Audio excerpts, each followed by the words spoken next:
ምንሽ ነኝ? አንተ ባለ እሱ ደግሞ ልጄ አስማራዬ ነኝ ብላ እምቢ። ምን እንክብኝ ልጅ? እኔ ልጅሽ አይደለሁም እንዴ? የቃቆኩ ነው። ቢሆንም አልፈልግም። እሺ ታዲያ ምን ጎረቤት ትሆናለህ? እምቢ። እኔ ባል ነኝ። በቃ ተይው፣ የግቢያችን ጥባቄ ነው። አልፈልግም። እኔ ባል ማን ነኝ? አንተ ባል ማን አደረገ? እኔና እሷ ባልና ሚስቶች ነን። አንተ ከፈለክ ጎረቤት፣ ከፈለክ ልጅ መሆን ትችላለህ። እሱ ነው ባልሽ? አዎ እሱ ነው ባሌ። እሺ እኔን ውሽማ አድርጊ። ምን ውሽማ? አዎ ውሽማ። ምንድነው ውሽማ? ውሽማ ነው። አታውቁም? እኔ አላውቅም። ምንድነው እሱ?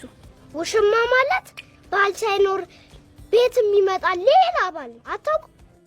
አላውቅም። ለምንድነው ባል ሳይኖር ቤት የሚመጣ? ተደብቆ ነው። ለምንድነው የሚደበቀው? ስለሚፈራ።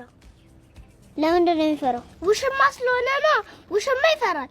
ጋሽ ኃይሉ የትዬ ባዩሽ ውሽማ ናቸው። ማን ነገረክ? እንዴ እናማዬ ሲያወሩ ሰምቼ ነው። ውሽማ ታረጊ